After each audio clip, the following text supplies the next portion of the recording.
You know you got a fat head right now, right? Right there. That's the way. And you know what? I got a bunch of fat heads behind me too. Right. That's what I mean. So I'm KB with Nerdophiles. Nice to meet you both. I absolutely adored this docuseries. So I will start with you, Guy. You know, Phat Tuesdays was such a cultural explosion. And quite honestly, I don't think we celebrate Black comedians enough.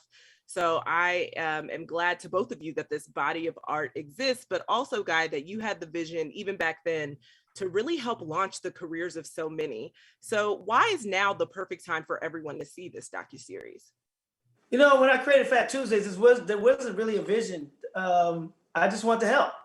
I just wanted to showcase Black comedians. I didn't think I'd be creating a documentary, years later, telling a story. I just really wanted to showcase and bring everybody to the party. I was working and doing pretty, good on the start of my career. And I'm like, man, it's enough for all of us to eat. Let's go get this. And so that was the energy behind it. That was a spirit behind it.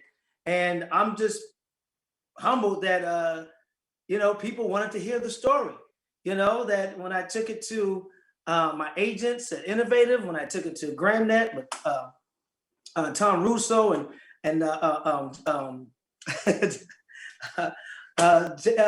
can't even, I'm so choked up right now because every time I talk about it, I get emotional. Joy McMahon and then Original Productions, they all came together, man, and said, we have to tell this story. And then we just took it to the next level with Amazon and then Reggie Hudlin.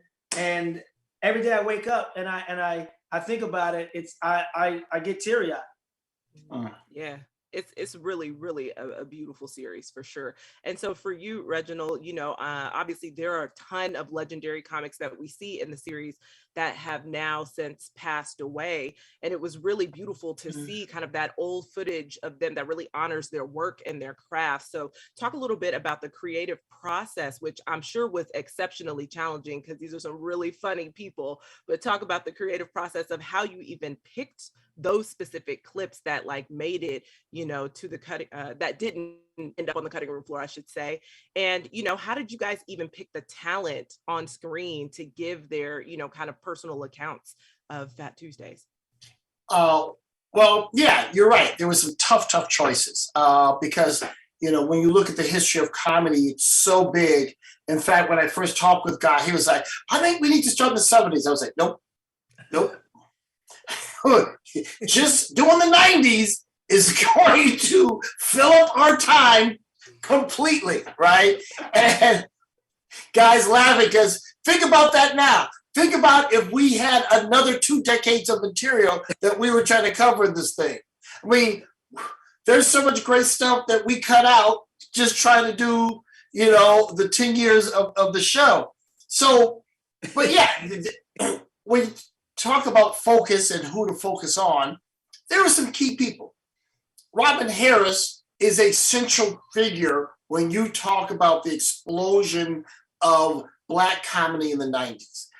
Not only as a comedian, but him being the anchor tenant of the Comedy Act Theater, which was such a crucial place as a breeding ground, as a launching pad for so many other fantastic comics, like Guy Torry, like Martin Lawrence, but Robin was, the king of that venue.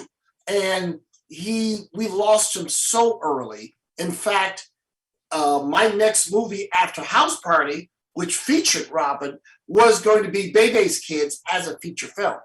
So when he passed away, I decided, let's make an animated movie of Bebe's Kids so people will never forget the great Robin Harris.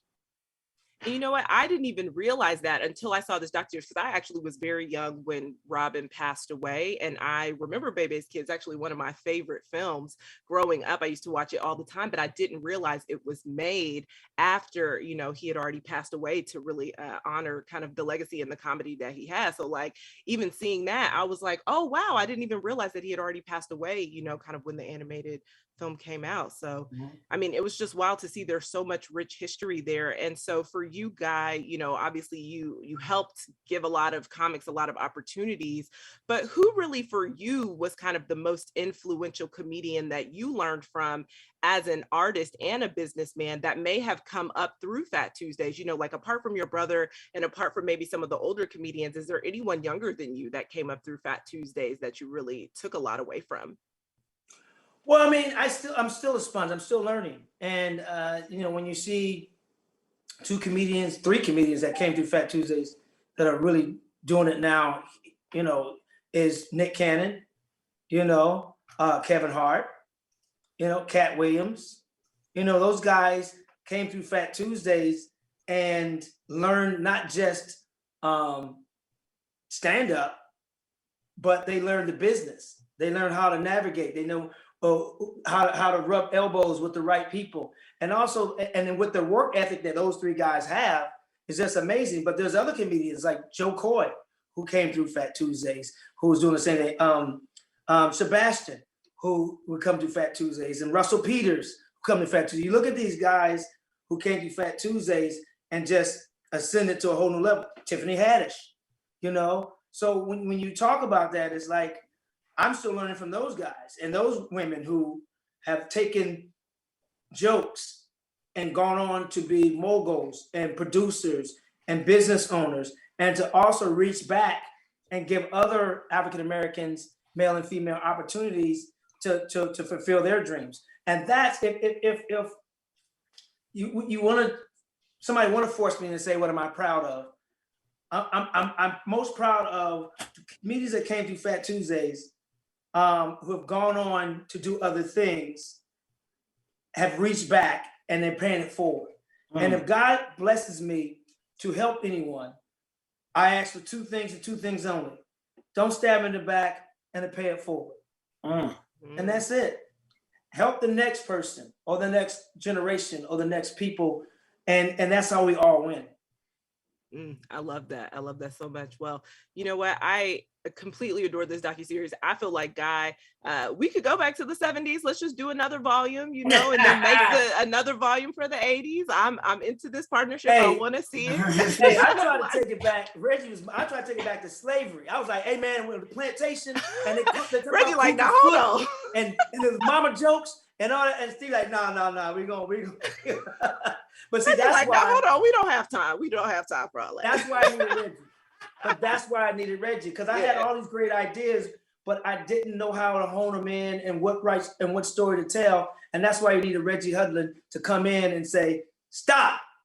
This is what we're doing. And boom. But I made sure he had everything he needed. Yes. No. Look, working with Guy is fantastic. He's an amazing producer, not just a great comedian, but you see why the Phat Tuesday show became such a success, because he has a great business mind. Self-taught, but boy, he became who he is for a reason. And it was such a joy working with him on the show, because ultimately what motivates him is love. And, love always takes you to the right place. So I'm always down with Mr. Torry. Well, thank you both so much for just sharing the Black excellence and sharing more of our history and the culture. Love to see it. And thank you for chatting with Nerdophiles. Thank you for taking time.